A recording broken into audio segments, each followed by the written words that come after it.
Salam dan bahagia. Perkenalkan, saya Kriswinda Novenarita Masan, CGP Angkatan 11 dari SMA Negeri Bolan, Kabupaten Malaka, Nusa Tenggara Timur. Di sini, saya akan memaparkan koneksi antar materi, kesimpulan dan refleksi mengenai filosofi Ki Hajar Dewantara. Adapun kerangka pembelajaran dari modul 1.1, di mana yang pertama mulai dari diri, yaitu membuat refleksi diri tentang filosofi pemikiran Ki Hajar Dewantara.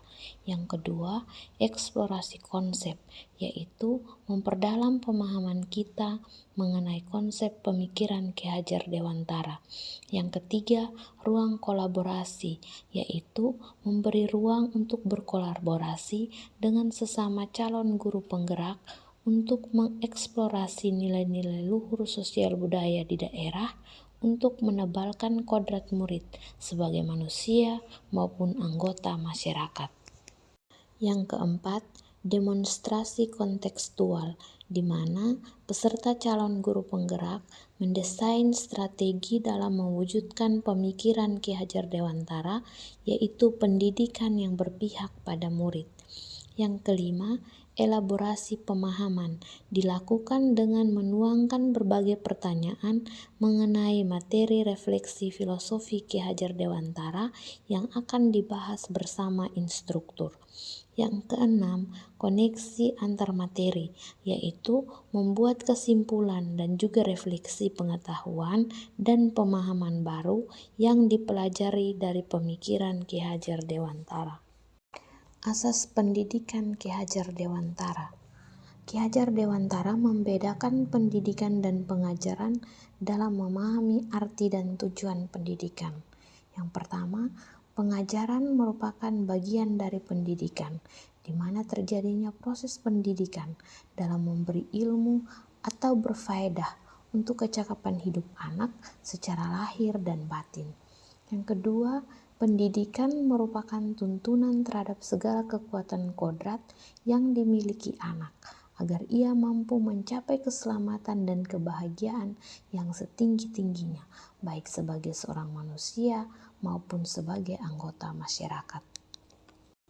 Selanjutnya, dasar pemikiran Ki Hajar Dewantara.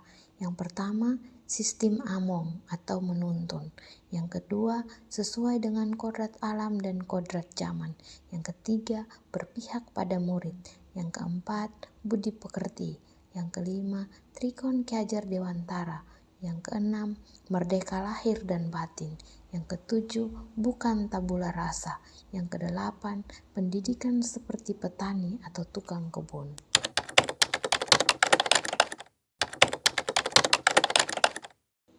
Sebelum mempelajari modul 1.1 tentang pemikiran Ki Hajar Dewantara, pembelajaran yang saya lakukan yaitu hanya transfer materi saja dan juga hanya menilai murid dari aspek kognitif dan psikomotorik saja.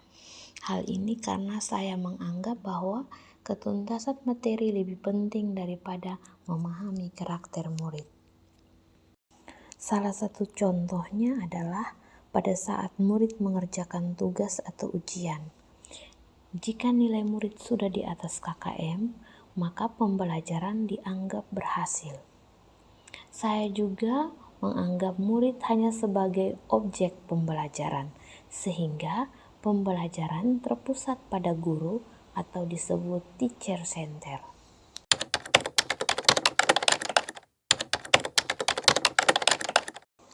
Setelah saya mempelajari modul 1.1, saya menyadari bahwa aspek pembelajaran tidak hanya kognitif saja, namun harus memperhatikan juga aspek psikomotorik, afektif, spiritual, sosial, dan budaya.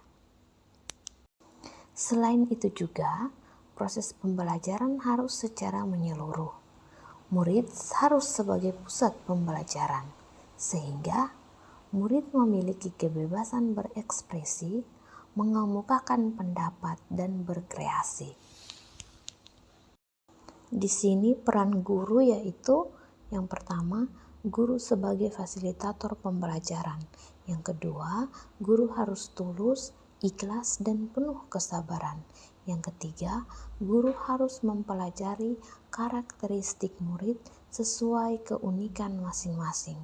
Yang keempat, guru harus memberikan kesempatan pada murid untuk tumbuh sesuai kodratnya.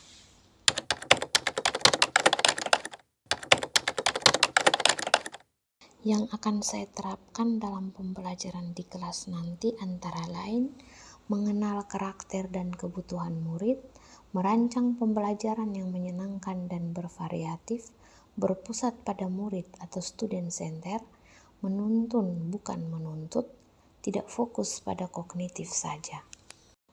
Sebagai harapan saya ke depannya, guru dan murid dapat berkolaborasi untuk menginisiasi atau menciptakan kedalaman, rasa takjub dan kasmaran, spiritual, intelektual, dan sosial untuk mencapai keselamatan dan kebahagiaan sebagai manusia. Demikian pemaparan saya. Terima kasih. Salam guru penggerak.